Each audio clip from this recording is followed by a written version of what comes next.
আসসালামু আলাইকুম গাইস, আশা করি আপনারা সবাই ভালো আছেন এবং প্রতিদিনের মতো আরবি ভাষা শিখছেন। তাহলে চলেন ক্লাসটি আরম্ভ করি। সে 2 মাস কাজ করবে।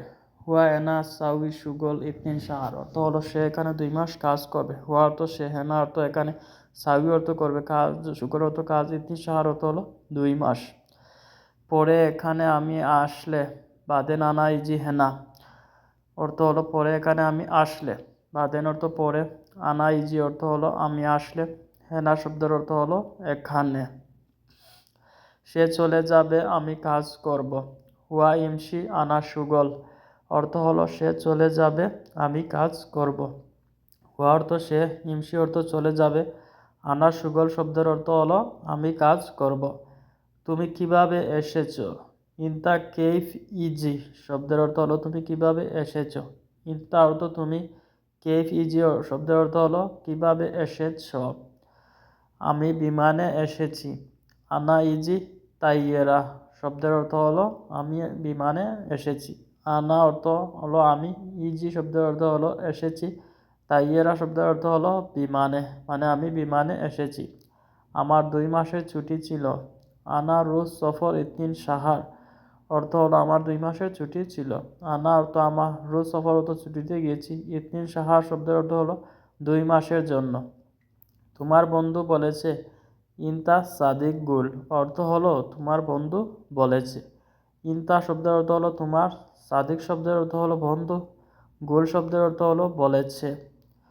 তুমি আর আসবে না আবার। ইনতা মাইজি তানিমারা শব্দের অর্থ হলো তুমি আর আসবে না আবার। ইনতা শব্দের অর্থ হলো তুমি, মাইজি অর্থ হলো আসবে না, তানিমারা ও শব্দের অর্থ হলো আবার। আমি তাকে আগে বলেছি। আনা আউয়াল কালাম হুয়া শব্দের অর্থ হলো আমি তাকে আগে বলেছি। আনা শব্দের অর্থ হলো আমি, আউয়াল শব্দের অর্থ হলো আগে, কালাম হুয়া অর্থ হলো বলেছি তাকে। আমি ফোনে বলেছি। আনা কালাম জাওয়াল অর্থ হলো আমি ফোনে বলেছি। আনা শব্দের অর্থ হলো আমি, কালাম শব্দের অর্থ বলেছি, জাওয়াল অর্থ হলো ফোনে, মানে আমি তাকে ফোনে বলেছি। আমি আসতেছি আজ। আনা ইজি আলিয়ম অর্থ হলো আমি আসতেছি আজ। আনা শব্দের অর্থ হলো আমি, ইজি শব্দের অর্থ হলো আসতেছি, আলিয়ম শব্দের অর্থ হলো আজকে, মানে আমি আজকে আসতেছি। তুমি মালিককে বলো। ইনতা গুল মুদির শব্দের অর্থ হলো তুমি মালিককে বলো। ইনতা অর্থ তুমি, গুল অর্থ হলো বলো, মুদির অর্থ হলো মালিককে। তুমি মালিককে বলনি। ইনতা মাফি কালাম মুদির শব্দের অর্থ হলো তুমি মালিককে বলনি।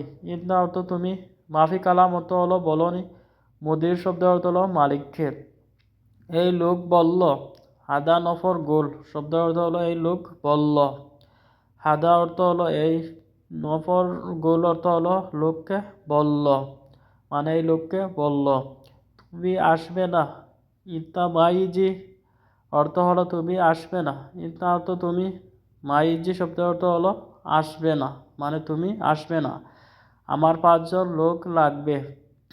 আনা আবগা হামসা নফর আনা অর্থ আমার, আবগা অর্থ লাগবে, হামসা নগর অর্থ হলো 5জন লোক, মানে আমার 5জন লোক লাগবে। আমার 10জন লোক লাগবে না।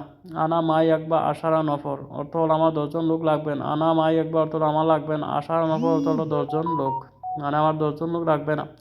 আমার 5জন লোক যথেষ্ট। আনা হামসা নফর কাফি অর্থ হলো আমার 5জন লোকই যথেষ্ট। আনা অর্থ আবার, হামসা নফর কাফি অর্থ হলো 5জন লোকই যথেষ্ট, আমার আর লাগবে না।